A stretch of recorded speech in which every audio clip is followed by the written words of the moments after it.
Okay, hello. Today I am here on my bedroom floor in front of my green wall because I'm hoping that I can use this as like a green screen and edit the footage of the gameplay behind me. But if not, it's okay. Just welcome to my floor. Today I'm going to be talking about this game called Escape Hell by my good friend Myra. So she made this game as a project for a game studies class that she took in her university. The story behind it is that you need to escape hell, and so the way the game works is it's a card game. You have a character card, which you randomly pick, and then you have tokens. So there are 3 different categories of tokens, and each are different characteristics. So there's knowledge, social, and growth.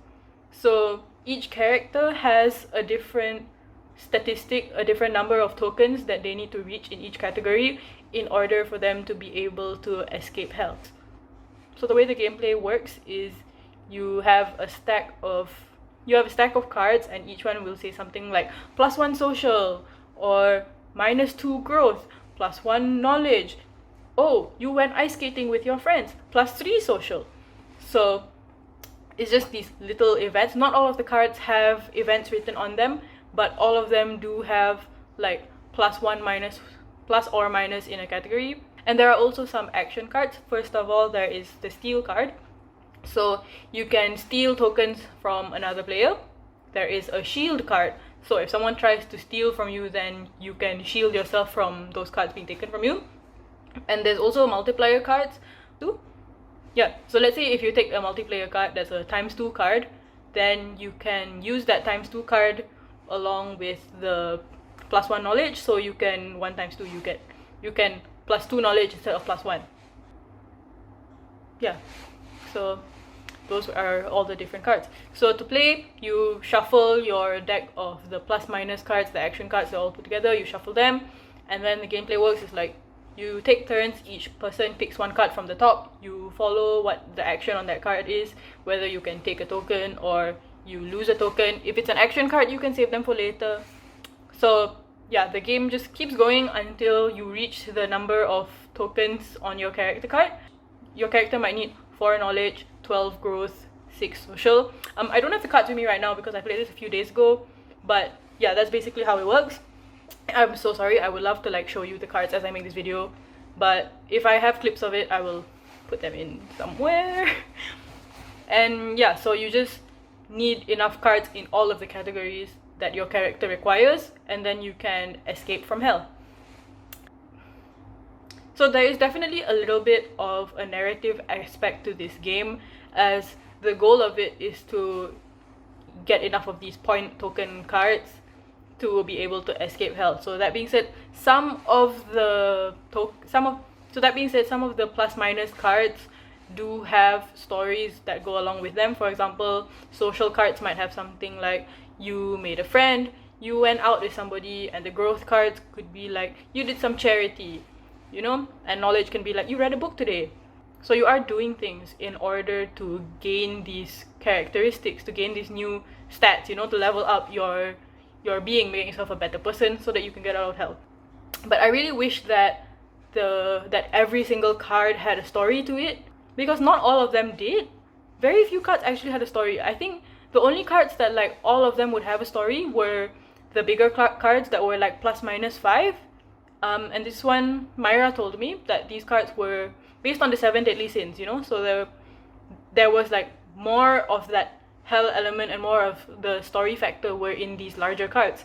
But I feel like the game wasn't very immersive. The story starts off really strong with this like, oh okay, you need to level up and become a better person so you can get out of hell, like okay, I'm gonna do it, I'm ready, I'm gonna like be the best person there was, I'm gonna beat this game, I'm gonna leave my friends behind, I'm gonna get out of here alone.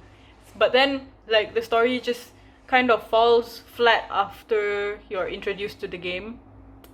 And I think also you might lose that story part at all if you weren't playing it with somebody that is willing to explain the story. Like, for example, if this game was available for purchase, you would just pick it up and you would only really know from the box that the main point is like escape hell.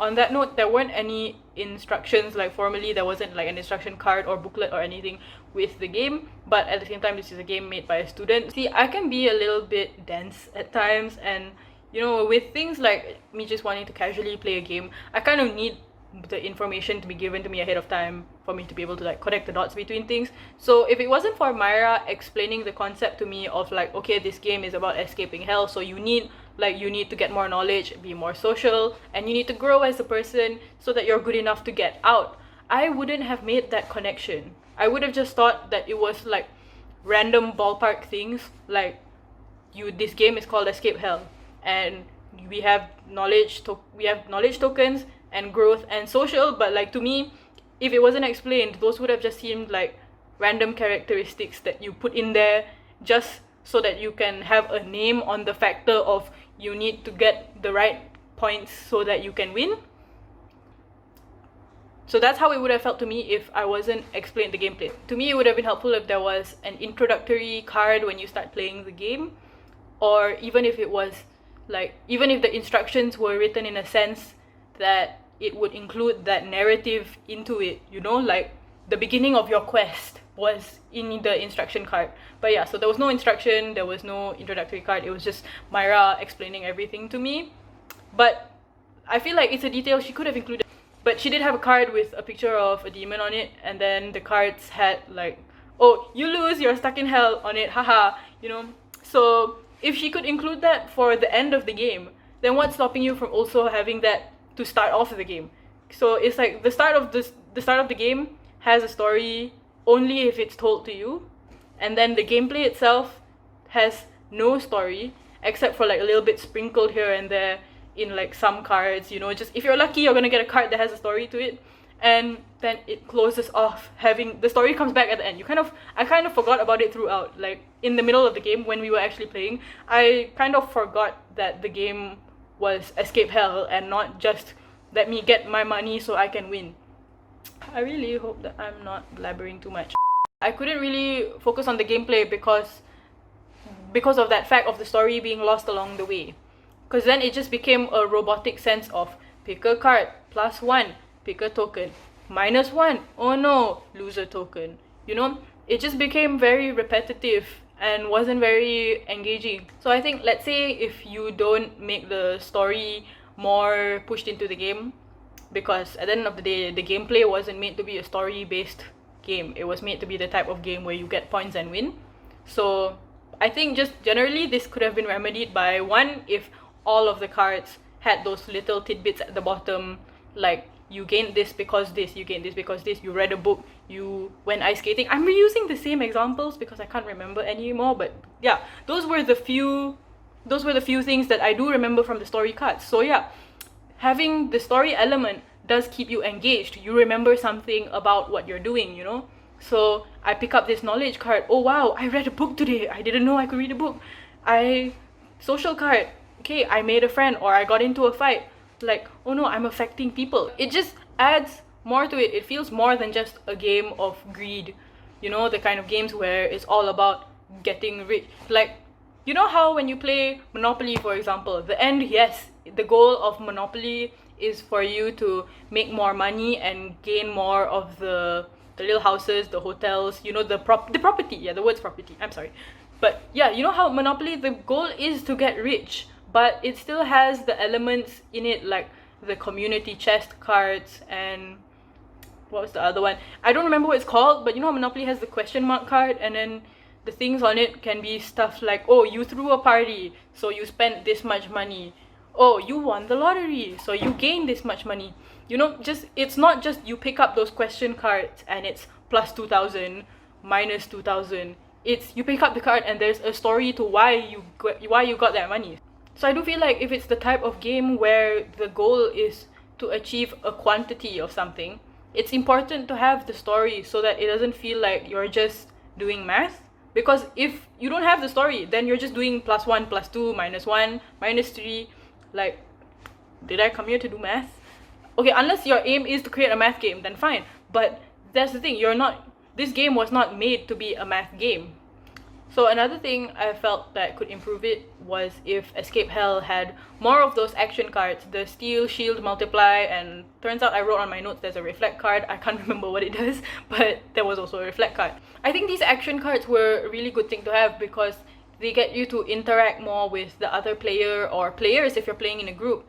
Because without these, the game is reduced to just seeing who's luckier, who can get the different cards faster. But then this adds a little bit of interaction with other players, and it makes it have a bit of strategy to it too. Like, do I want to use this multiplier now or later? Should I use this shield now, or should I wait until somebody tries to steal something else from me that I need more?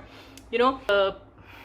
So to me, the amount of the action cards and the plus minus characteristic cards, I don't know what those were called, I'm sorry, I just keep calling them the plus minus cards.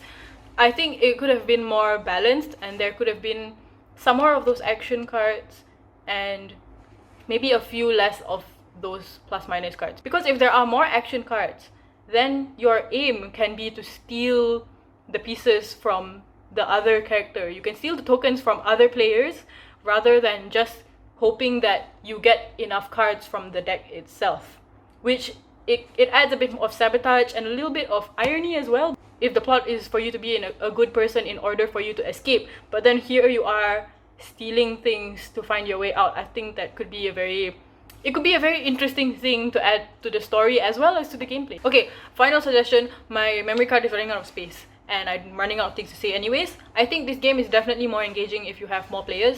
This game is made for 4 people, and if you stack decks, you can definitely play with even more. But we only had 2 people playing when I tested this, so it definitely wasn't very engaging to have it just 2 people, because it's like if you want to steal a card from somebody, you're only stealing from one opponent. But if you are playing with 4, then you have options of who you can steal from, and just in general, you know, things, the more the merrier. So it would be more fun to have more people in that sense. This test that I did of the game is only as accurate to the number of players I played with. Perhaps the things that I said might not even apply as much if there were more players. So hopefully I'll get to test this game another day, maybe with more friends around, so that I can play with 4 people. And I think that's all that I have to say. So just quick summary of all of my blabbering. The narrative could have been stronger, the action cards and the plus minus cards could have been more balanced, and the more the merrier, you know? So I think that's it. So please just stay tuned for more of me sitting on my floor rambling to my phone camera. And I don't know how to end a video, so just